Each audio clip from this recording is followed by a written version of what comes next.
continue to touch on the farmer's mindset. There are a couple of things that I want you to remember, and I pray that as this has blessed my family and helped my family to recalibrate, I pray that it does the same for you. Again, this is part 2, guys, of me continuing the revelation and the download that Holy Spirit gave me regarding the farmer's mindset, because we are in the year of 5785.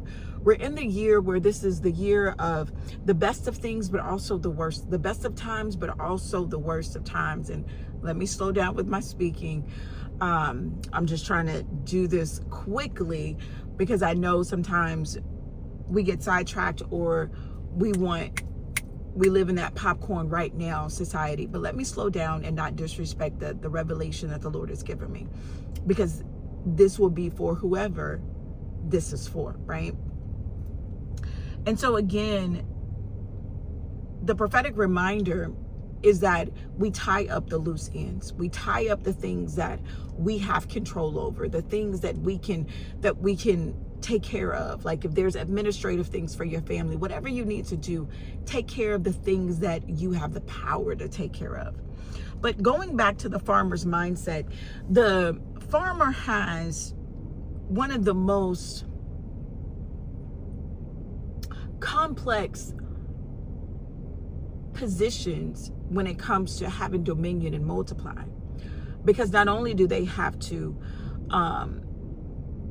have faith, they have to do the work, but they also have to co-create and work with the earth.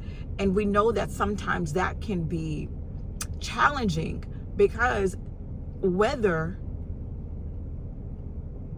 animals, chemicals, it's so many things that they have to factor in.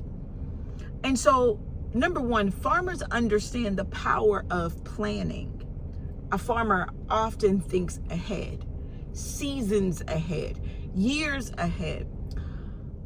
Someone once told me that a poor person thinks about right now or the day-to-day things that are going on. A person that's doing okay in their life, like middle class, they think probably a few months ahead, almost a year ahead.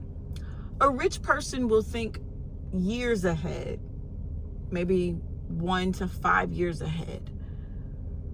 A wealthy person thinks decades ahead, right?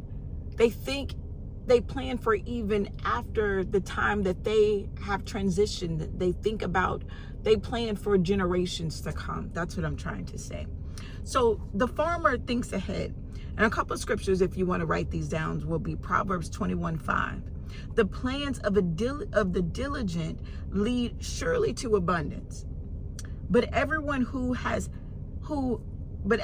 is hasty comes only to poverty. That's the ESV translation.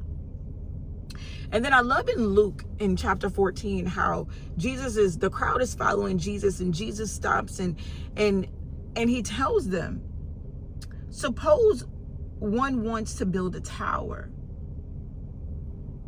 Won't you first sit down and estimate the cost to see if you have enough money to complete it? So in this passage, Jesus is telling them, be wise. You want to count all the costs. You want to count all the costs before you make a decision to follow me. You want to count all the cost. And so I tie that into the decisions that we make in this season. Count all of the costs before you make a decision. There have been times where the Lord has called me out of corporate America, but because I did not leave when the Father told me to leave, I waited and I left out of season and didn't count the cost. My entire family was impacted by my decision. I didn't plan ahead. I moved out of season and there was no harvest. So planning is not just practical, guys. It is totally spiritual. A farmer doesn't go out and scatter seeds randomly. They assess the season, they prepare, they steward their resources, and we have to be the same. We must seek wisdom before we sow. We have to plan. One of my mentors used to tell me all the time, he says, Flower, a man never plans to fail, but we often fail to plan. If we move on, no, go to the next video. It's been 5 minutes. I want to be mindful of your time. Let's go to Farmers Part 3.